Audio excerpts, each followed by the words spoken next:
எங்கே கேள்வி கேட்க வேண்டிய சமயத்தில் நாமளும் சில விசி மெம்பர்ஸ்லாம் சில உடன்பாடு இல்லாமல் கேள்வி கேட்கும்போது தான் அது தனிப்பட்ட முறையில் ஒரு ஆளோட இதாக போகுது சங்கம் அப்படின்றதுனால தான் எல்லாருமே கேள்வி கேட்க ஆரம்பிச்சு அந்த சங்கத்திலேருந்து நான் 1 by 1 வெளியில் வந்தேன்.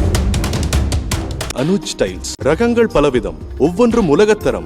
தமிழக உற்பத்தியில் அனுஜ் டைல்ஸ். விஷால் வந்து என்னுடைய நல்ல நண்பராக இருந்தார். நம்ம நல்லா அவருக்காக நம்ம நிறைய விஷயங்கள் அவர் கூட இருந்து எல்லாமே பண்ணோம். அதுக்கப்புறமா அவருடைய பேச்சுக்களும் அவருடைய செயலுமே வந்து நம்மளை ஈர்த்துது. அது ஏதோ பண்ணிட போகிறாரு, இண்டஸ்ட்ரி ஏதோ ஒரு பெருசாக மாற்றிட போகிறாரு அப்படி தான் தயாரிப்பாளர் சங்கத்துக்கு வந்தார். தயாரிப்பாளர் சங்கத்துக்கு நான் சப்போர்ட் பண்ணேன். இன்ஃபேக்ட் எங்கள் அப்பாவே ஏற்று நான் நின்று அந்த டைமில். அப்பா வேறாண்டி நான் வேறாண்டி. அவங்க ஏதாவது சொல்கிறாங்க வச்சுக்கிங்க, இல்லை உதய அது பண்ணலை அது பண்ண சொன்னாங்க, நான் அதை எடுத்து போட்டுட்டேன். ஆனால் அதுக்கு முன்னாடி நான் அந்த மாதிரிலாம் வேலை சொல்ல மாட்டேன். பட் அவங்க இல்லை இதெல்லாம் பண்ணலை உதயா இதெல்லாம் இல்லை அப்படின்னு சொன்னாங்கன்னா என்னால் போட்டுக்காங்க. கரெக்டாக ராதாரவியான டீமில் வந்து நம்ம வந்து சில விஷயங்கள் நம்மளுக்கு பிடிக்கலன்னு தானே கேள்வி கேட்டோம். கேள்வி கேட்டு உருவானது தானே பாண்டவர் அணி. பாண்டவர் அணியை யாருமே கேள்வி கேட்கக்கூடாதுன்னு அர்த்தம். அதில் வெளியில் கேட்கல, அது உள்ளே தானே கேட்டோம். தப்புன்னு தானே கேட்டோம். நான் பார்த்த வரைக்கும் சொல்கிறேன், சங்கங்கள் இருக்குங்க இல்லையா, அந்த சங்கங்கள் இருக்கு இல்லையா, இவங்களா தீர்மானம் நிறைவேற்றிக்கிறாங்களே தவிர பாதியோட நிறைய பேரோட ஒப்பீனியன் வந்து டிஃபராக இருக்குது. அவங்களை கூப்பிட்டு கேட்டால் தெரியும் இது யார் ஃபோர்ஸில் இந்த கம்ப்ளைண்ட் கொடுக்கப்பட்டதுன்னு தெரியும். என்னை பொறுத்த வரைக்கும் இப்போ ஓப்பனாகவே டிக்ளேர் பண்ணுறாங்க. இதெல்லாம் பண்ணுறதுன்றது எனக்கு யாரும் சொல்ல வேண்டிய சூழ்நிலை வந்துச்சுன்னா டெஃபினட்டாக சொல்லுவேன்.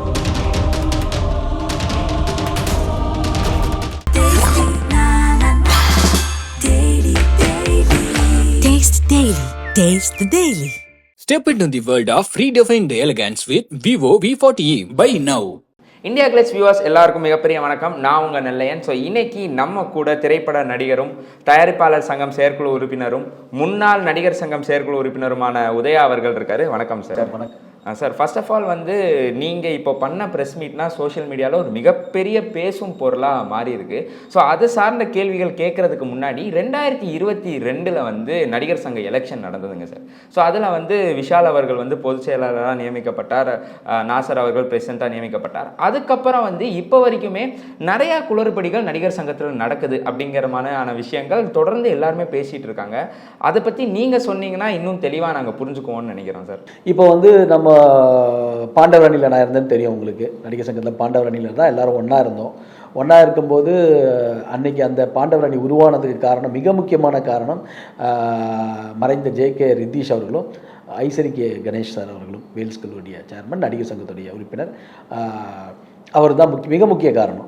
ஏன்னா வந்து இந்த பாண்டவர் அணி வந்து இப்போ நாசர் சார், பொன்வண்ணன் சார், அப்போது கருணாஸ் பிரதர், கார்த்தி பிரதர், விஷால் பிரதர்லாம் அப்போல்லாம் வந்து பாண்டவர் அணியாக உருவாகி எல்லாரும் நாங்கள் எல்லாம் ஒன்றா சேர்ந்து நம்ம வந்து சரத் சார் ராதாரவி அணியை சில கேள்விகள் கேட்டு நாம் அதுக்கப்புறம் எலெக்ஷனில் நின்று தான் நம்ம வந்தோம். இதுதான் அதோடைய வரலாறு. இதுக்கு ஐசரி கணேஷ் சாரும் ஜே.கே. சாரும் மிகப்பெரிய ஒரு சப்போர்ட்டாக இருந்தாங்க. ஸோ அப்படிப்பட்ட சமயத்தில் எல்லாரும் ஒன்றா இருக்கிறதுக்கு ஒரு கேள்வி கேட்டு பண்ணுற சமயத்தில் நான் ஒரு கட்டத்தில் வந்து நம்ம பாண்டவர் நல்லா போச்சு, கரெக்டாக நல்ல விஷயங்கள் பண்ணோம். நிறைய விஷயங்கள் வந்து மெம்பர்ஸ்க்கு நிறைய விஷயங்கள் பண்ணியிருக்கோம். இதில் ஐசரி கணேஷ் சார் வந்து அந்த இதை வந்து அதாவது நமக்கு அந்த பில்டிங்கில் வந்து சத்யம் சினிமாஸ் இருந்தது, அவர் தான் ஃபஸ்ட்டு இது இனிஷியேட் பண்ணி இந்த டாக்குமெண்ட் எடுத்து கொடுத்தது ஐசரி கணேஷ் சார். அதுக்கப்புறமா வந்து பார்த்திங்கன்னா நீங்கள் தனிப்பட்ட முறையில் வந்து அவர் 2 கோடி ரூபா சங்கத்துக்கு கொடுத்துருக்குறாரு. தனிப்பட்ட முறையில் 2 கோடி ரூபா குறைந்த வட்டிக்கு வாங்கி கொடுத்துருக்குறாரு, குறைந்த வட்டிக்கு சங்கத்துக்கு. இதெல்லாம் பில்டிங் சமயத்தில் நான் என்ன பண்ணேன்னா ஏசி சண்முகம் சார் அவர்கிட்ட நான் ஒரு 3 கோடி ரூபா வாங்கி கொடுத்துருக்கேன். அதுக்கு நம்ம ஐசரி சார் வந்து உத்தரவாதமும் கொடுத்துருந்தாரு, அவரும் உத்தரவாதம் கொடுத்துருந்தாரு. இப்படி நிறைய விஷயங்கள் வந்து பண்ணி நாங்கள் எல்லாமே தான் வந்து ஒரு ஃபார்ம் பண்ணி கொண்டு போய் பில்டிங் வந்து நல்லபடியாக வந்து மலேசியாவில் கலை நிகழ்ச்சி பண்ணோம், கிரிக்கெட் நிகழ்ச்சி ஒன்று பண்ணோம். இது எல்லாமே டீமாக இருந்து ஒரு ஒற்றுமையாக இருந்து பண்ணோம். எங்கே கேள்வி கேட்க வேண்டிய சமயத்தில் நாமளும் சில விசி மெம்பர்ஸ்லாம் சில உடன்பாடு இல்லாமல் கேள்வி கேட்கும்போது தான் அது தனிப்பட்ட முறையில் ஒரு ஆளோட இதாக போகுது சங்கம் அப்படின்றதுனால தான் எல்லாருமே கேள்வி கேட்க ஆரம்பிச்சு அந்த சங்கத்திலேருந்து நான் 1 by 1 வெளியில் வந்து ஒரு அணி உருவாச்சுன்றதுலாம் உங்களுக்கு தெரியும். சுவாமி சங்கரதாஸ் அணின்னு உருவாகி எலெக்ஷனில் நின்னோம். அதெல்லாம் எல்லாருக்கும் தெரியும்.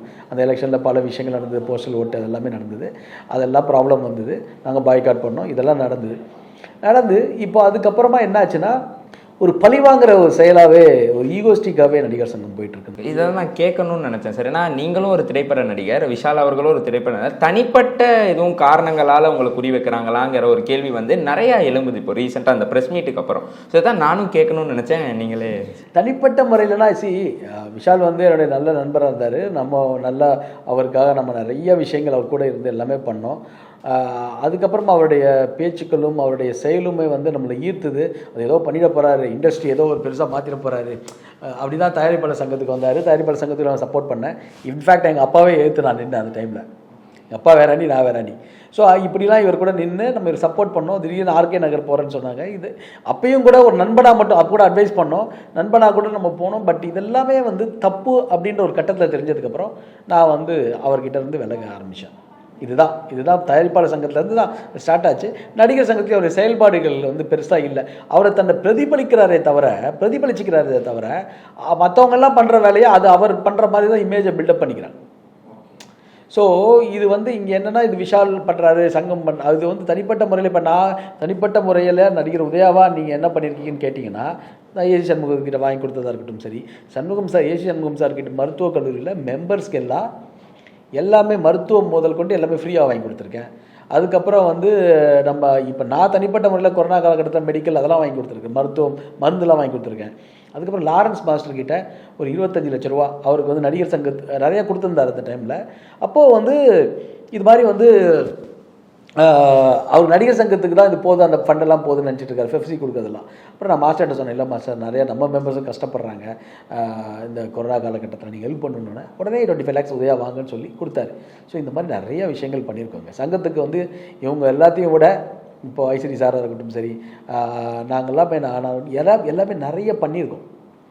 அவங்களும் கார்த்தியெல்லாம் பண்ணியிருக்காரு, தனிப்பட்ட முறையில் பண்ணியிருக்காருன்னு சொல்கிறாங்க, பூச்சி முருகன் தனிப்பட்ட முறையில். ஆனால் சங்கமாக இப்போ வந்து ஒரு ஃபார்மேட்டாக ஈகோஸ்டிக்காக யாரை வேணால் நீக்கலாம், யாரை வேணால் தூக்கலாம், கேள்வி கேட்டால் நீக்கிறோம், இப்படி தான் செயல்பாடு போயிட்டு சார். அதே மாதிரி இது நான் உங்ககிட்ட கேட்கணும் அப்படின்னு ஆசைப்பட்றேன். என்னன்னா, இப்போ உங்களை தற்காலிக நீக்கம் பண்ணாங்க இல்லையா, அதோட காரணத்தை நீங்கள் கொஞ்சம் தெளிவாக சொல்ல முடியுமா சார்? ஏன்னா அது எல்லாருக்குமே ஒரு கேள்விக்குறியாக இருக்குது இப்போ வரைக்கும். ஏன்னா நாங்கள் ப்ரெஸ் மீட்டில் பார்த்தப்போ நீங்கள் ஒரு விஷயம் சொல்லியிருந்தீங்க, இப்படி நான் ஒரு ட்வீட் போட்டிருந்தேன். அது வந்து ஆக்சுவலி கேட்க வேண்டிய ஒரு கேள்வி தான் எங்கள் எல்லாரையும் பொறுத்தவரை. ஏன்னா விஜயகாந்த் அவர்கள் வந்து கடன் அடைச்சு தான் அந்த பில்டிங்கே வாங்கினாரு. ஆனால் இப்போ என்னன்னா, இவங்க கடன் வாங்கி நம்ம இந்த பில்டிங் கட்டணுமா, இதை கொஞ்சம் பரிசீலனை பண்ணுங்கிற மாதிரி நீங்கள் போட்ட ட்வீட்டுக்கு தான் தூக்குனாங்களா, இல்லை வேற எதுவும் இடையூறுகள் உங்களுக்கு இருந்ததா சார்?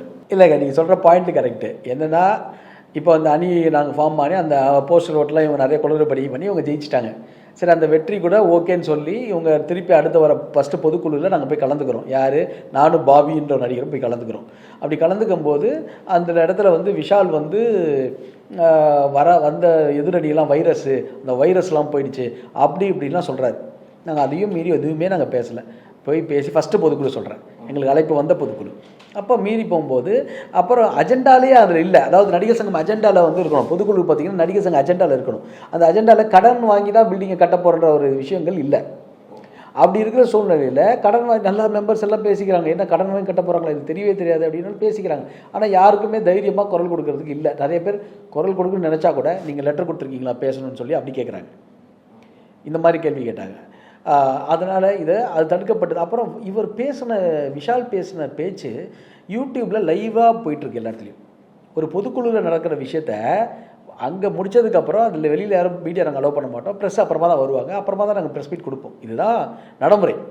இவர் வந்து லைவாக வைரலாக இவர் பேசுறதெல்லாம் போட்டுட்ருக்கிறாரு. அதுவே பைலாப்படி தப்பு தான், இவர் பேசுறது பொதுச்செயலாளர் பேசுறது. அப்படி இருக்கிற சூழ்நிலையில் நான் என்ன பண்ணேன், ஒரே ஒரு ட்வீட் போட்டேன். நீங்கள் சொன்ன மாதிரி கடன் வாங்கி தான் விஜயகாந்த் கடன் அடைச்சி தான் விஜயகாந்த் சார் வந்து இந்த பில்டிங்கை நம்மளுக்கு எடுத்து இந்த கட்டிடத்தை நம்மளுக்கு மீட்டு கொடுத்துருக்கிறாரு. மறுபடியும் திருப்பி கடன் வாங்கி நம்ம அந்த பில்டிங்கை கட்டணுமா? அந்த இது கட்டாமல் நாமளே எல்லோரும் சேர்ந்து ஒரு மறுபரிசீலனை பண்ணுங்கள், எல்லோரும் சேர்ந்து பண்ணலாம். இப்போ பொதுமக்களும் அதானே சொல்கிறாங்க, அது மாதிரி சேர்ந்து பண்ணலாம். எல்லாம் பெரிய பெரிய நடிகர்கள் இருக்காங்க, எல்லாத்தையும் பேசுவோம், ஒரு கலை நிகழ்ச்சி பண்ணுவோம், திருப்பி 2 நிகழ்ச்சி பண்ணுவோம், திருப்பி ஏன் நம்ம கடன் வாங்கி பண்ண போகிறோன்றது தாங்க கேட்டேன். இது தப்பாங்க. இதுக்கு தாங்க 6 மாதம் நீக்கம். என்ன பண்ணாங்க, 6 மாதம் வந்து எனக்கு ஒரு நீக்கம் வந்துச்சு. என்ன நீக்குறாங்க, ஓகே. பாவி வந்து வாட்ஸ்அப்பில் பதிவு போட்டாருன்னு சொல்லி நீக்கிறாங்க. பாக்யராஜ் சார், நம்ம தமிழ் சினிமாவின் ஒரு பொக்கிஷம் நம்ம சொல்கிறோம், அவரை வந்து பார்த்து தான் இண்டஸ்ட்ரியில் நிறைய பேர் டேரக்டர்ஸ் வந்திருக்காங்க, நிறைய இண்டஸ்ட்ரியில் நிறைய பேர் வந்திருக்காங்க. ஒரு லெஜெண்ட் அவர் வந்து நடிகர் சங்கத்தில் தலைவராக நின்னார். எங்கள் அணியில் சங்கர்தாஸ் அணியில் நிறைய தலைவராக நின்னார். அப்படி இருக்கும்போது அந்த அணியில் வந்து அவர் ஒரு மெம்பர்ஸ்க்கு லெட்டர் போடுறாரு. என்ன லெட்டர் போடுறாருன்னா, இந்த போஸ்டல் ஓட்டில் நிறைய குளறுபடிகள் நடந்துச்சு, அதை மீறி அவங்க அதை வெற்றி ஆக்கப்பட்டது. ஸோ அதனால் வந்து இந்த வெற்றி ஆக்கப்பட்டதாகவே இருக்கட்டும், ஒரு பிரச்சனையுமே கிடையாது. நாம் வந்து இந்த மெம்பர்ஸ் வந்து நம்ம நீங்கள் ஓட்டு போட்டதுக்கு நன்றி, இந்த மெம்பர்ஸ்லாம் எப்பயுமே நம்ம டச்சில் இருப்போம், நல்லது செய்வோம், நல்லதாக அந்த அந்த அந்த இப்போ நிர்வாகத்துக்கு ஒத்துழைப்பு கொடுப்போம்னு சொல்லி தான் கொடுத்துருந்தாரு. இது தப்பாங்க. அவரையும் நீக்கிட்டாங்க, 6 மாதம் தற்காலிக நீக்கிட்டாங்க சாரையும். இப்போது இப்படியே 6 மாதம் ஒரு நீக்கம் பட்டாங்க இல்லையா, அந்த 6 மாதம் நீக்கம் வந்து சரி 6 மாதம் நீக்க முடியும். நாங்கள் எந்த ஒரு பத்திரிகை செய்தியோ நான் எதுவுமே என்ன நிறைய பேர் ப்ரெஸ்லாம் கேட்டாங்க. அந்த டைமில் நான் எதுவுமே கொடுக்கல, அந்த ப்ரெஸ் மீட்டுமே கொடுக்கல. அப்படிப்பட்ட ஒரு சூழ்நிலையில் 6 மாதம் முடிஞ்சிருச்சு. அடுத்த பொதுக்குழு வருது, அதுக்கு அடுத்த பொதுக்குழு வருது. அடுத்த பொதுக்குழு வருது அந்த இவ்வளோ நாளாக வந்து 6 மாதத்துலேருந்து 1.5 வருஷம் ஆயிடுச்சு. அதுக்கப்புறம் பொதுக்குழு வருது. பொதுக்குழு வந்தப்புறம் நாங்கள் வந்து லெட்டரே வரலையேன்னு சொல்லி லெட்டர் ஒன்று போடுறோம் சங்கத்துக்கு, இந்த மாதிரி பொதுக்குழுக்கு அழைப்பு வரல கொடுங்கன்னு. எந்த பதிலுமே வரல. சரி, பதில் வரலன்னா நம்ம ஆல்ரெடி மெம்பர் தான் போல இருக்குது. நாங்கள் பொதுக்குழுக்கு நானும் பாபியும் போனோன்னே அழகாக அங்கே ரிஜிஸ்டர் கையெழுத்து வாங்குறாங்க. நேராக உள்ளே போகிறோம், உட்கார வைக்கிறாங்க, உட்காடுறோம், எல்லாம் போடுறோம். திடீர்னு பார்த்தா போலீஸ் ரிலீஸாக வராங்க. என்னடான்னு பார்த்தா அப்புறம் சைலண்டாக போயிட்டாங்க. நாங்களும் விஷால் அங்கேயும் பொதுச் செயலாளர் தப்பாக தான் பேசினார். என்னென்னமோ பேசுங்க. எதுக்கு சார் வந்தாங்க போலீஸ்? இல்லை, அதான் நாங்கள் ஏதோ கலாட்டா பண்ண வரோம் அப்படின்ட்டு. நாங்கள் உறுப்பினராக இருக்கோன்னு நினச்சி தான் வந்து உட்காந்துருக்கோம். அது போலீஸ்லாம் வந்தோடனே அப்புறம் வந்து சைலண்ட் ஆகிட்டாங்க. நாங்களும் சைலண்டாக தான் இருந்தோம். அந்த விழா முடிவு வரைக்கும் சைலண்டாக தான் இருந்தோம். சைலண்டாக வந்தோம். வெளியில் என்ன மீடியா கேட்டாங்க, சார் உங்களை நீக்கிட்டாங்க. சார் எங்களை நீக்கினது 6 மாதம் தற்காலிகம், 1 வருஷம் ஆயிடுச்சு. எங்களுக்கு எந்த லெட்டரும் வரல, நாங்கள் சங்கத்துக்கு பதில் போடுறோம். இப்போ எப்படின்னா, நீங்கள் வந்து பைலா படி பார்த்தீங்கன்னா செக்ஷன் 70 இவங்களுடைய நிர்வாக திறமையாக சொல்கிறேன் இப்போ என்ன பண்ணிகிட்டு இருக்காங்கன்றது. ஒரு செயற்குழு போட்டு அந்த 6 மாதம் நீக்கப்பட்டவனா அந்த 6 மாதத்தை வந்து திருப்பி தொடருதுன்னா ஒரு செயற்குழு போட்டு பொதுச் செயலாளர் வந்து உட்காந்து கையெழுத்து போட்டு எங்களுக்கு லெட்டர் அனுப்பணும், உங்களுக்கு நீக்கம் தொடருதுன்னு. எதுவுமே லெட்டர் கொடுக்கல, எந்த லெட்டருமே கொடுக்கல. தொடர்ந்துக்கிட்டே இருக்குது. எங்ககிட்ட மட்டும் லெட்டர் கேட்டுகிட்டே இருக்கிறாங்க. நான் லெட்டர் கொடுத்துட்டே இருக்கிறேன். அந்த பொதுக்குழுக்கு லெட்டர் கொடுக்குறேன், திருப்பி பொதுக்குழுக்கு வந்ததுக்கு ஒரு மன்னிப்பு கடிதம் கேட்டாங்க, அதையும் கொடுக்குறேன். இப்படியே ரொம்ப ரொம்ப ஃபஸ்ட்டு தி கோராக பண்ணுறாங்க அவங்க. அது மாதிரி பண்ணுறாங்க. அந்த மாதிரி ஒரு பழிவாங்கிற செயல் தான் அவங்க பண்ணிகிட்டு இருக்காங்க. ஆனால் நான் இது கேட்கணும்னு நினச்சேன் சார். இப்போது நீங்கள் சொன்னதுனால அந்த 6 மாதம் தற்காலிக நீக்கம்ங்கிறது தொடர்ந்து போய்கிட்டே இருந்துச்சுன்னு நீங்கள் சொன்னீங்க. 2022 ஆரம்பித்தது, கிட்டத்தட்ட 1.5 வருஷம் போயிட்டு இருந்துச்சு. எந்த ஒரு பொதுக்குழு கூட்டத்துக்குமே எந்த ஒரு அழைப்புதலும் எனக்கு வரல. நீங்கள் எதுவும் முயற்சிகள் பண்ணீங்களா விளக்கம் கேட்கறதுக்கு? இல்லை, அதுதான் நான் லெட்டர் போட்டுக்கிட்டே இருக்கிறேன். நான் லெட்டர் சொல்கிறேன். நம்ம மெம்பர்ஸ் கிட்ட பர்சனலாக எனக்கு அந்த அங்கே இருக்கிறவங்க எல்லாருமே எனக்கு ஃப்ரெண்ட்ஸ் தான். எந்த விதமான தனிப்பட்ட பகை எனக்கு அவங்ககிட்ட யார்ட்டுமே கிடையாது. அவங்க தான் பகையாக நினைக்கிறாங்க. எல்லாரும் நினைக்கல, சில பேர் எல்லாரும் அங்கே பகையாக நினைக்கல. பல பேர், உங்களுக்கு இன்னொன்று சொல்கிறேன், பல பேர் நாங்கள் நிரந்தரமாக நீக்கப்பட்டதே தெரியல. அப்புறமா தான் அவங்களுக்கே தெரியுது. மெம்பர்ஸ் கிட்ட எல்லாம் பேசுகிறேன். என்னுடைய அந்த குரூப்பில் செயற்குழு உறுப்பினருக்கெல்லாம் பேர் சொல்ல விரும்பலை, ஏன்னா அவங்களையும் மாட்டி விட்டு நாளைக்கு எதுக்கு. அதனால் அப்படியா உங்களை நீக்கிட்டாங்களான்னு கேட்குறாங்க. ஒரு பாடியில் ஒரு தீர்மானம் போட்டு நிறைவேற்றுறாங்க, அவங்களுக்கே தெரியலனா அப்போ இது யாருடைய விஷயம்? இதுதான் நான் கேட்குறேன். அப்போ தனிப்பட்ட ஒரு ஈகோவில் போயிட்டுருக்கீங்க. தனிப்பட்ட ஒருத்தரை வந்து குறி வச்சு பண்ணுறீங்களா? அப்போது ஒழுங்காக பில்டிங் கட்டுற வேலையை பார்க்கவே மாட்டிங்களா? இப்படியே பண்ணிக்கிட்டு இருந்தீங்கன்னா அப்போ என்ன மாதிரி வந்து மெம்பர்ஸ் எல்லாருமே வந்து கோவத்தை உச்சியில் இருக்கிறாங்க. யாருமே பேசுறதுக்கு பயப்படுறாங்க. ஏன்னா பேசுனா நிரந்தரம் நீக்கும். அப்புறம் இதெல்லாம் போக எலெக்ஷன் 3 வருஷம் ஆகிட்டு, எலெக்ஷன் வந்து ஜம்ப் பண்ணி அப்படியே இன்னொரு 3 வருஷத்துக்கு எலெக்ஷனே கிடையாதுன்றாங்க. சார் கேட்கணும்னு வந்தேன். ஏன்னா இன்னும் எலெக்ஷனே நடக்கலை. ஆனால் உங்களுக்குன்னு ஒரு சில நார்ம்ஸ் இருக்கும் இல்லையா, இத்தனை வருஷத்தில் எலெக்ஷன் நடக்கணும் அப்படிங்கிறப்போ இவ்வளவு இஷ்யூஸ் வருதுன்னா உடனே அவங்க இன்னொரு எலெக்ஷன் பை எலெக்ஷன் வச்சு அவங்க தேர்ந்தெடுத்துட்டு போயிருந்துருக்கலாம் இல்லையா? அது ஏன் நடைபெறல? எலெக்ஷன் இல்லைங்க, இது பீரியட் ஆஃப் எலெக்ஷன் முடிய போகுது. இந்த பீரியட் முடிய போகுது, டிசம்பரோ ஜனவரியிலோ பீரியட் முடிய போகுது. இவங்க இந்த பொதுக்குழுவில் அவங்க அனௌன்ஸ் பண்ணியிருக்கணும். இவங்க என்ன பண்ணுறாங்க, மெம்பர்ஸை கிரியேட் பண்ணி இதில் என்னென்னா திருச்சி மதுரையிலலாம் சில உறுப்பினர்களை இப்போ கேள்விப்பட்டதெல்லாம் சில உறுப்பினர்களை வர வச்சு அவங்களுக்கு பஸ் செலவு போக்குவரத்து செலவு எல்லாத்தையும் வர வச்சு அவங்கள உட்கார வச்சு அந்த ஆளுங்களை உட்கார வச்சு பேச வச்சு எலெக்ஷன் வேணுமா நாங்கள் கேட்கல சார் எங்களுக்கு வேணும், அந்த ட்ராமாலாம் செட் பண்ணிட்டாங்க. பயங்கர ட்ராமா. அங்கே எல்லாருக்குமே தெரியும். நிறைய பத்திரிகைக்காரங்களாம் அங்கே கண்டுபிடிச்சி, நிறைய பேர் அங்கே பார்த்துட்டு கண்டுபிடிச்சி சொல்லிட்டாங்க இதெல்லாம் ட்ராமா. எல்லாரும் எலெக்ஷன் எப்படா வரும், வேறு நிர்வாகம் மாறும்னு நினச்சிட்டு இருக்கிறாங்க. அப்படிப்பட்ட சூழ்நிலையிலே இவங்க இது மாதிரி பண்ணது அது எல்லாமே வெட்ட வெளிச்சமாக ஆயிடுச்சு. அது வந்து தெரிஞ்சு போச்சு. இது எல்லாமே ஒரு ட்ராமா பண்ணி ஒரு 50-100 பேரோ பல மெம்பர்ஸ் பொதுக்குழுக்கு வரல, பல பேர் வரல. இவங்க ஆட்களை செட் பண்ணி கூட்டிகிட்டு வராங்க பார்த்தீங்களா. கூட்டிகிட்டு வந்து இவங்களை உட்கார வச்சு அதை வச்சு கரெக்டாக போட்டு சாப்பாடெலாம் போட்டு எங்களுக்கு எலெக்ஷன் வேணும்னு ஒரு பேர் கையெழுத்து வாங்கிட்டு எலெக்ஷன் நின்றாங்க. இது நியாயமானது. ஆனால் இவ்வளோ விஷயங்கள் நடக்குதுங்கிறது நீங்கள் சொல்லி தான் சார் எங்களுக்கே பயங்கர ஷாக்காக இருக்குது. ஆனால் அதே மாதிரி விஷால் அவர்கள் வந்து எந்த மேடையாக இருந்தாலும் சரி, எந்த ப்ரெஸ் மீட்டாக இருந்தாலும் தொடர்ந்து அவர் சொல்கிற விஷயம் என்னென்னா, நடிகர் சங்கம் கட்டடம் நாங்கள் கூடிய சீக்கிரம் கட்டி முடிப்போம், இவர்களோட பேரெல்லாம் இந்த இதில் வருங்கிற மாதிரி சொல்லிட்டு இருக்காங்க. என்னோட கேள்வி என்னென்னா, என்ன நிலையில் சரி இருக்குது நடிகர் சங்க கட்டடம்? கட்டமைப்பு இது ஆரம்பிச்சிருச்சா, இல்லை எதுவுமே ஸ்டார்ட் ஆகலையா? அதை நாங்கள் தெரிஞ்சுக்கணும்னு. இல்லை சார், நடிகர் சங்கம் வந்து ஒரு 40 to 50% வந்து முடிஞ்சிருக்கு சார். அந்த டைமில் நாங்கள் இருக்கும்போதே முடிஞ்சது தான். அதுக்கப்புறம் இப்போ வந்து இவங்க வந்து ஒவ்வொன்றா நாங்கள் பண்ணிகிட்ருக்கோம்னு சொல்கிறாங்களே தவிர, சின்ன சின்ன வேலைகள், ஏன்னா பல காலம் ஆயிடுச்சு, அது வந்து இன்னும் துருப்பிடிச்சிருக்கணும், அதில் எல்லாம் நிறைய விஷயங்கள் பார்க்கணும், பேஸ்மெண்ட் ஸ்ட்ராங்காக இருக்கணும், இதெல்லாமே நடக்கிற வேலைகள்லாம் அங்கே நிறையா இருக்குது. இப்போது இவங்க ஒவ்வொரு வாட்டி நீங்கள் பேசும்போது நீங்கள் பார்த்தீங்கன்னா, இன்னும் பில்டிங் 3 மாதத்தில் முடிஞ்சிடும், 5 மாதத்தில் முடிஞ்சிடும், 6 மாதத்தில் முடிஞ்சிடும், அப்படிலாம் முடியவே முடியாது. இன்னும் அதுக்குன்னு ஒரு டைம் பீரியட் இருக்குது, டைம் இருக்கும். இப்போயே வந்து நீங்கள் ரொம்ப அதிகமாக ஒர்க் பண்ணிங்கன்னா ஒரு 1.5 வருஷத்தில் முடிக்கலாம், ஒரு 1.5 வருஷத்துக்குள்ளே முடிக்கலாம், பில்டிங்கை முடிக்கலாம், நம்ம எதிர்பார்த்த அளவுக்கு பில்டிங்கை முடிக்கலாம். இப்போ உடனே டிசம்பரில் முடிஞ்சிடும், ஜனவரியில் முடிஞ்சிடும், பிப்ரவரியில் முடிஞ்சிடும்னு சொல்கிறது எந்த விதத்தில் ஏற்புடையதாக எனக்கு தெரியல. அது எப்படி பண்ணுவாங்கன்றது எனக்கு தெரியல. ஸோ இவங்க எல்லாமே சொல்கிறாங்க சார், அதாவது எலெக்ஷனை தள்ளி போடுறதுக்காக சொல்கிற விஷயங்கள் தான் இதெல்லாம். அதாவது இப்போ எலெக்ஷனை வந்து 3 வருஷம் தள்ளி போட்டாங்க. ஜனநாயகப்படி இதுவே ரொம்ப தப்பான விஷயம். உங்களுக்கு தைரியம் இருந்ததுன்னா, உங்களுக்கு உண்மையாலே நீங்கள் மெம்பர்ஸ்க்கெல்லாம் நல்லது பண்ணியிருந்தீங்க நீங்கள் நினச்சிங்கன்னா, மக்கள் நினைக்கல, நீங்கள் நினச்சிங்கன்னா, அப்போது எலெக்ஷன் வந்து வச்சு நீங்கள் வந்திருந்தீங்கன்னா அது எவ்வளோ பெரிய வெற்றி உங்களுக்கு. பாரா நாங்கள் சொன்னால் செஞ்சோன்னு பயத்தால் தானே இப்படி பண்ணுறீங்க.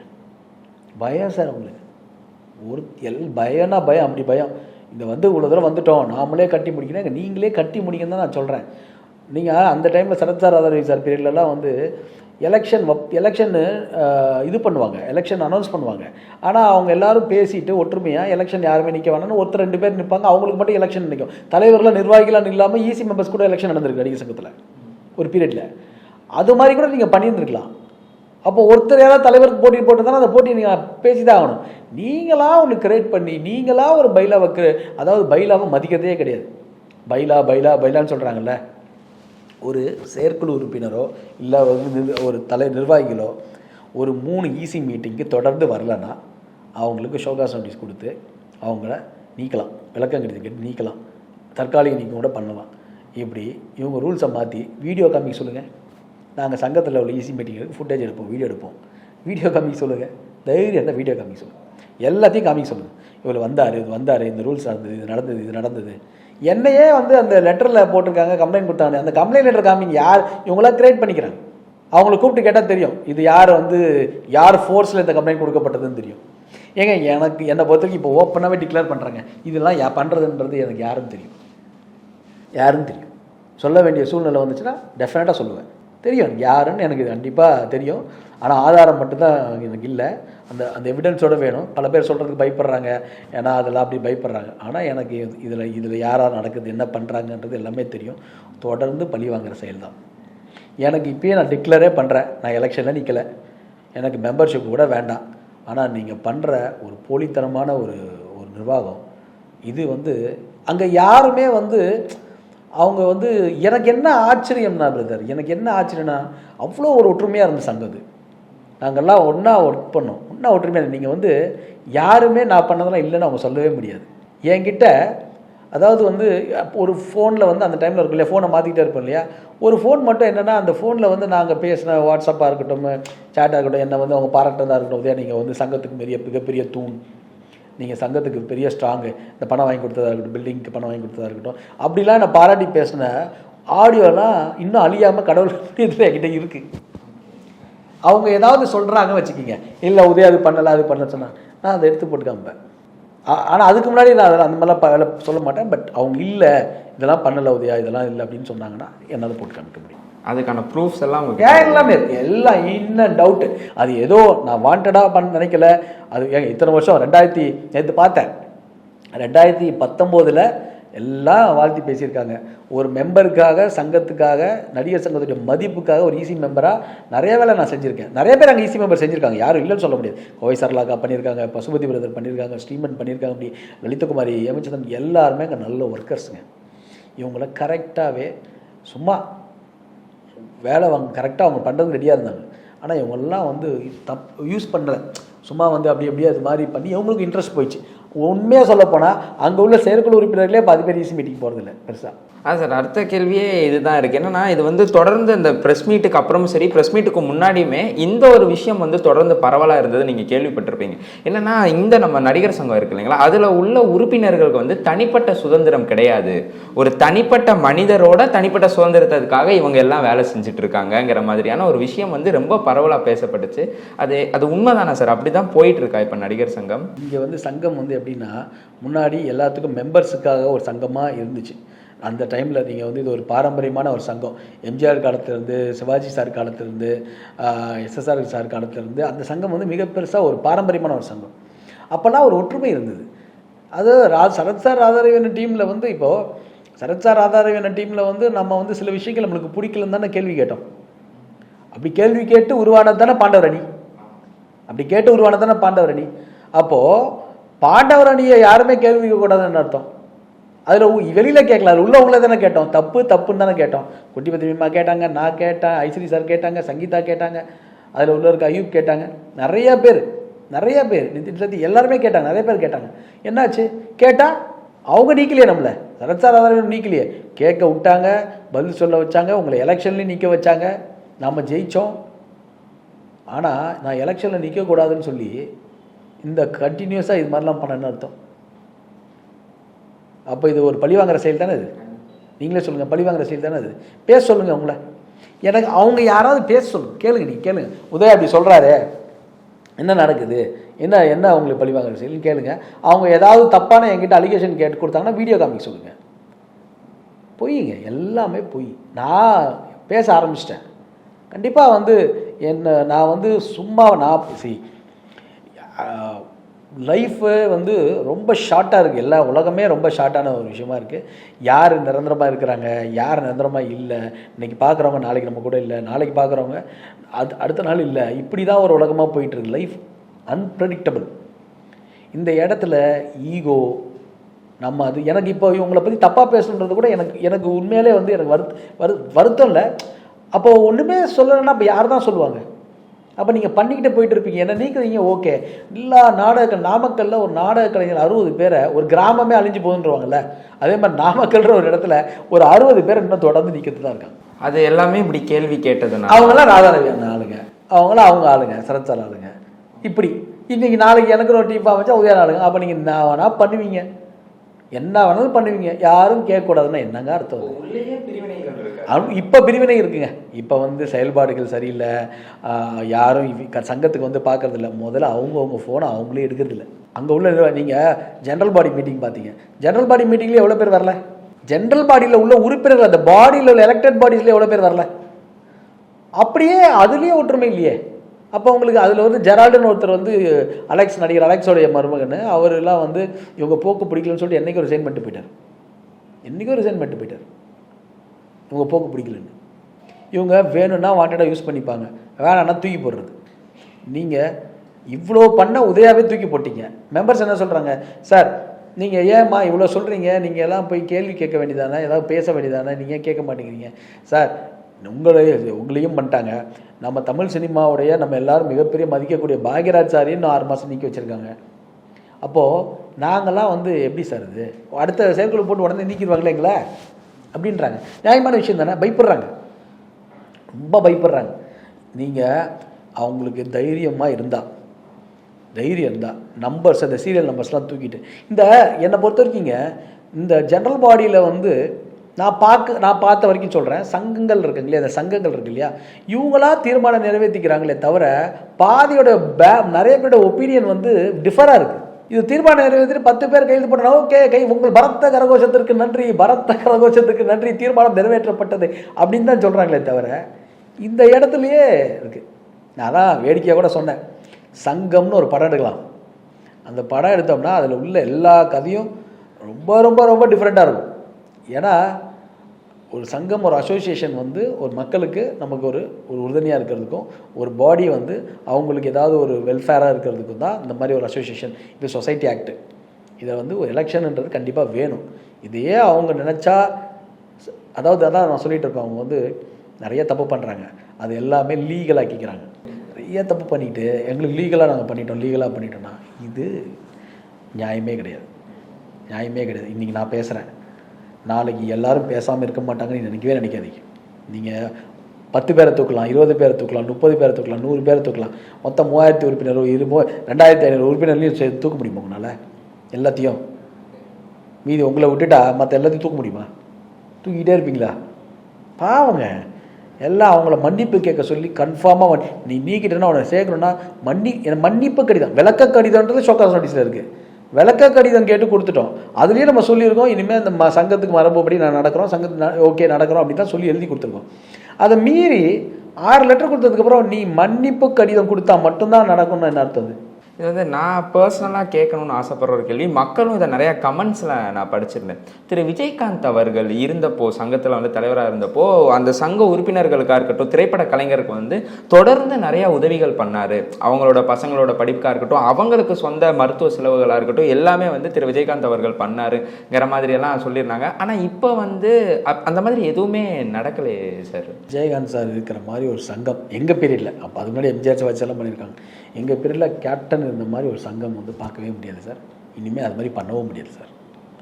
அப்படி ஒரு போல்டு ஒரு நடிகனுக்குன்னா, ஒரு நடிகர் சங்க உறுப்பினருக்கு ஏதாவது பிரச்சனைனா வேட்டியை மடித்து கட்டிட்டு இறங்கி வர்ற ஒரே கேப்டன் சார். அது எத்தனை மணியாக இருந்தாலும்.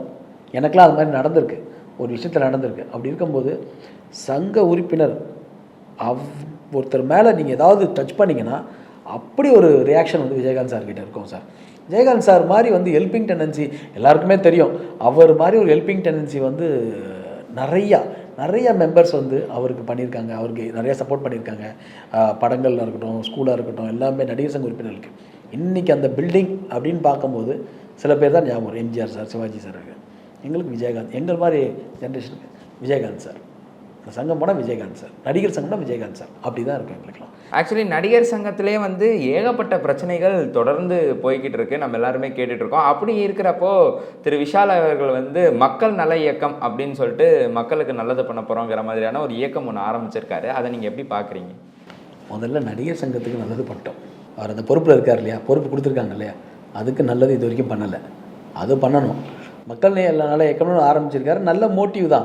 அவர் தாங்க சார், நான் ஒன்று சொல்கிறேன் சார், நல்லா பேசுவார் சார், நல்லா அவருடைய செயலை பார்த்தீங்கன்னா அடாடா செம்மையான லீடர் வந்துட்டார்ப்பா, வேறு லெவலில், எதுக்கும் போய்விட மாட்டார், போல்டான ஸ்பீடர், எதுவுமே செய்ய மாட்டார். அதுதான் அவர் பெரிய பிரச்சனை.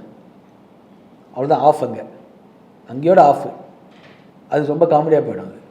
அதனால் என்னை பொறுத்த வரைக்கும் அவர் செய்யணும், அவருக்கு எல்லாமே அந்த இதெல்லாம் இருக்குது, ஆனால் அவர் செய்ய மாட்டேங்கிறார். அவரும் சின்ன சுயநலமாக தான் இருக்கிறாரு தவிர, அவர் பார்க்கும்போது தான் பொதுநலமாக தெரியுது. ஆனால் இப்போ வச்சு எல்லோரும் ஈகோவில் வச்சு உங்களை தூக்கணும் இவனை தூக்கணும்னு சொல்கிறதுலாம் என்ன அர்த்தம்? அது அங்கேயே நீங்கள் போயிடுறீங்க. நீங்கள் முதல்ல வாழ்க்கையை லைஃப்பை முதல்ல வந்து படுத்து எந்திரிச்சா வாழ்க்கை நிரந்தரம் இல்லைன்னு நீங்கள் ஒவ்வொரு மனிதனுமே நம்ம நினச்சிட்டோன்னா, அது வரும்போது திருப்பி ப்ராக்டிக்கலாக லைஃப் போயிடும். நினச்சிட்டோன்னா ஒன்றுமே இல்லை, அடுத்த ஒரு 1 hour இருப்போமானே தெரியாது. அதுக்கு நடுவில் விஷால்னா மக்கள் நல இயக்கத்தில் நிறைய ஏதோ பண்ணுறாருன்னு சொல்கிறாங்க. அது பண்ணாரா இல்லையான்னு எனக்கு தெரில. பண்ணணும்னு தான் நான் சொல்கிறேன். சொல்கிறீங்கல்ல, அது தயவு செஞ்சு பண்ணிவிடுங்க. அவர் தான் இப்போ நடக்கிற இஷ்யூஸ் எல்லாத்துக்குமே அவருக்கு தெரிஞ்சு தான் அந்த விஷயங்கள் நடக்குதா? அவர் தான் காரணமாக? உங்களோட கருத்து என்ன சார் இந்த ஒரு விஷயம்? எதில்? இப்போ நடிகர் சங்கத்தில் நடக்கிற அவர் தானே பொதுச் செயலாளர். ஆனால் அவர் வரதில்லை பில்டிங்க்கு, சைன் மட்டும் போய் வீட்டுக்கு போய் வாங்குறாங்களாம். அது சொன்னாங்க என்கிட்ட. அவருடைய சிக்னேச்சர் மட்டும் சங்கத்துக்கு வரமாட்டார், வீட்டுக்கு போய் வாங்குறாங்க. ஈசி மீட்டிங்லாம் வரதில்லை சார். நாங்கள் போய் எங்கன்னு என்னம்மா அது உங்கள்கிட்ட யார்ட்டையாவது கேட்டால், நான் என்ன சார் இது பைலாவில் இருக்கா, சங்கத்துக்கு போய் ஈசி மீட்டிங்கில் போய் வீட்டில் போய் கையெழுத்து வாங்கினோம்னா பைலாவில் இல்லை, ஆனால் நாங்கள் வீட்டில் போய் வாங்குவோம் கையெழுத்து. இப்படி இதுதான் ஒரு ரூல்ஸ், இதுதான் சட்டம். அவங்களுக்கு இதெல்லாம் மாற்றிக்கிறாங்க, எல்லாம் மாற்றிப்பாங்க. நான் சொன்னேன் இல்லையா, இந்த ட்ரஸ்ட்டு மேட்டராக இருக்கட்டும், சங்கம் மேட்டராக இருக்கட்டும், இப்போ வந்து தனிப்பட்ட முறையில் அவங்கவுங்க வந்து ஒவ்வொருத்தனையும் நீக்கிறதா இருக்கட்டும், இது எல்லாமே வந்து ஒரு பவர் இருக்குன்னு நினச்சி செய்கிறாங்க. ஆனால் அது வந்து தப்பான விஷயம், அது ரொம்ப தப்பான விஷயம். அது வந்து நீங்கள் வந்து நீங்கள் வந்து வரப்போகிற காலத்தில் அது ரொம்ப தப்பாயிடும். முதல்ல இந்த ஈகோ, இந்த மாதிரி பழி வாங்கிறது, இவனை போட்டு அவனை வாங்கிறது, நைட்டில் இப்படி யோசித்து இவனை எப்படி பண்ணலான்லாம் யோசித்து விட்டுட்டு அடுத்து எல்லோரும் எப்படி ஒற்றுமையாக்கி பில்டிங்கை கட்டுறதுக்கு உண்டான வேலையை பார்த்தா மட்டும்தான் சார் சீக்கிரமாக நடக்கும் எல்லாமே. இது ஒன்று தான். ஏன்னா எல்லாருக்குமே ஒரு சின்ன, நீங்கள் இப்போ நேட் போயிட்டுருக்கோம் டச் பண்ணிகிட்டே இருந்தீங்கன்னா எல்லாரும் காந்தியா புத்தராவும் இருந்துகிட்டே இருந்துட மாட்டாங்க, அவங்களும் சொல்ல தான் செய்வாங்க. அப்போது நீங்கள் கேட்கும்போது நீங்கள் ஈஓ அப்படின்னு சொன்னீங்கன்னா நீங்கள் அது கிடையாது. நம்ம எக்ஸ்பிளேஷன் சொல்கிறோம், ஈஓ கிடையாது. இப்போ கூட நான் டிக்ளேர் பண்ணுறதே எனக்கு மெம்பர்ஷிப்பே வேண்டாம், நான் சட்ட கோர்ட்டில் பார்த்துக்கிறேன், நீங்கள் கொடுக்க வேண்டாம், எலெக்ஷன் நான் நிற்கலை, ஓகேவா, இதுக்கு மேலே உங்களுக்கு என்ன பிரச்சனை, நம்ம பாக்யராஜ் சார் மாதிரிலாம் ஒரு மரியாதைக்குரிய ஆளை வந்து நீங்கள் மெம்பர்ஷிப்பை கொண்டு வந்துருங்க. நாமக்கல்லில் நிறைய மெம்பர்ஸ் நீக்கியிருக்கீங்க, எல்லாருமே வந்து ஒற்றுமையாக இருந்து பண்ணாங்கன்னா நீங்கள் சார் இது வந்து பொதுமக்களே சொல்கிறாங்க சார், பில்டிங் வந்து எல்லாருமே சேர்ந்து கட்டலான்னு. எல்லோரும் நல்லா தான் சம்பாதிக்கிறோம், எல்லோரும் கொஞ்சம் கொஞ்சம். இப்போது நான் மிகப்பெரிய ஒரு நன்றியை சொல்லிக்கணும். ஏன்னா நம்ம மாண்புமிகு தமிழக முதல்வர் அவர்கள் வந்து இண்டஸ்ட்ரிக்கு நிறைய விஷயங்கள் நல்லது பண்ணுறாங்க. அதே மாதிரி நம்ம வாழ்த்து சொல்கிறேன் நான், நம்மளுடைய விளையாட்டுத்துறை மாண்புமிகு விளையாட்டுத்துறை அமைச்சராக இருந்தவர் இன்றைக்கி நமக்கு தமிழக துணை முதல்வராக கிடச்சிருக்காரு திரு உதயநிதி ஸ்டாலின் அவர்களுக்கு. அவரும் வந்து சங்கத்துக்கு, நடிகர் சங்க உறுப்பினர், நம்மளுக்கு எவ்வளோ பெரிய பெருமை, தயாரிப்பாளர் சங்கத்தில் உறுப்பினர், நமக்கு எவ்வளோ பெரிய பெருமை. அப்படிப்பட்ட விஷயம் நம்மளுக்கு எல்லாம் பெருமை. ஸோ அவர் நம்ம சங்கத்துக்கு அவர் தனிப்பட்ட முறையில் கொடுத்துருக்கிறாரு, வைப்பு நிதியாக 5 கோடி ரூபா கொடுத்துருக்கிறாரு. இதெல்லாம் யார் செய்வாங்க? இதெல்லாம் நல்லது செய்கிறாங்க, எல்லாரும் நல்லது செய்கிறாங்க. சிவகார்த்திகேயன் செஞ்சுருக்காரு, விஜய் சார் செஞ்சுருக்காரு, தனுஷ் சார் செஞ்சுருக்காரு, ரஜினி சார், கமல் சார் சங்கத்துக்கு எது கேட்டாலும் பண்ணுறாங்க, எப்போ இருந்தாலும். அப்படி இருக்கும்போது எல்லாரும் சேர்ந்து உட்காந்து ஒரு நிகழ்ச்சி பண்ணுவோம், அது பண்ணுவோம். இதெல்லாம் பண்ணாமல் இவனை நீக்கலாம், அவனை தூக்கலான்றதெல்லாம் எடுபடாது. அவங்களுக்கு நான் தெளிவாக சொல்லிக்கிறேன், எடுப்படாது.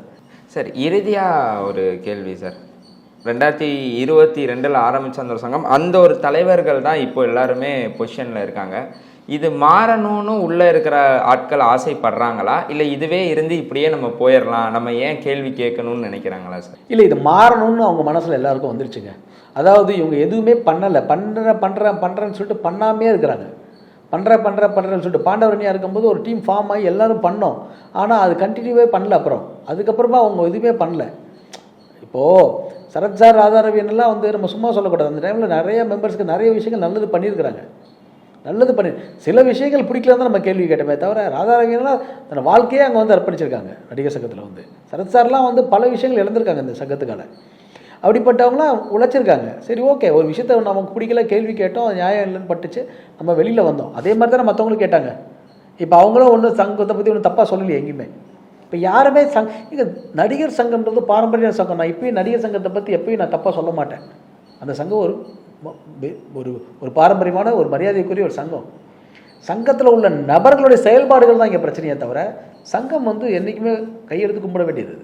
அப்படிப்பட்டது தான் சங்கம். ஸோ இது வந்து இதாவது நான் சொல்கிறேன், இது வந்து இந்த செயல்பாடெலாம் வந்து சரியாகணும்னா ஒற்றுமை மட்டுமே, என்றைக்குமே ஒற்றுமை. அதுக்கப்புறம் இந்த ஈகோ அதெல்லாம் விட்டுட்டு ஒற்றுமையாக இருந்தோம்னா நிறைய நல்லது நடக்கும். இப்போ கூட எனக்கு யார் மேலேயும் எந்த பகையும் இல்லை. ஆனால் நீங்கள் பண்ணிக்கிட்டே இருந்தீங்கன்னா நானும் நிறைய விஷயங்கள், இன்னும் உண்மைகள் சொல்ல வேண்டியது வரும், இன்னும் வந்து ஓப்பனாகவே நான் டிக்ளேர் பண்ண வேண்டியது வரும். ஸோ அது மாதிரி ஆக்கிடாதீங்கன்னு தான் நான் கேட்குறேன். அவ்வளோதான். மற்றபடி வந்து இந்த மாதிரி ஒரு பாசிட்டிவாக லைஃப்பை கொண்டு போவோம். ஒரு நெகட்டிவிட்டியை தயவு செஞ்சு விட்டுருவோம். Life is very short. ரொம்ப ஹாப்பியாக இருப்போம். இன்றைக்கி வந்து மைண்டில் நமக்கு ஹாப்பினஸ் தான் முக்கியம். இன்றைக்கி இருக்கிற நொடியை மட்டும் நம்ம லைஃப்பில் யாருக்கும் தீங்கு பண்ணாமல் நல்லது நினைக்கிறது தான் என்னுடைய ஆசை.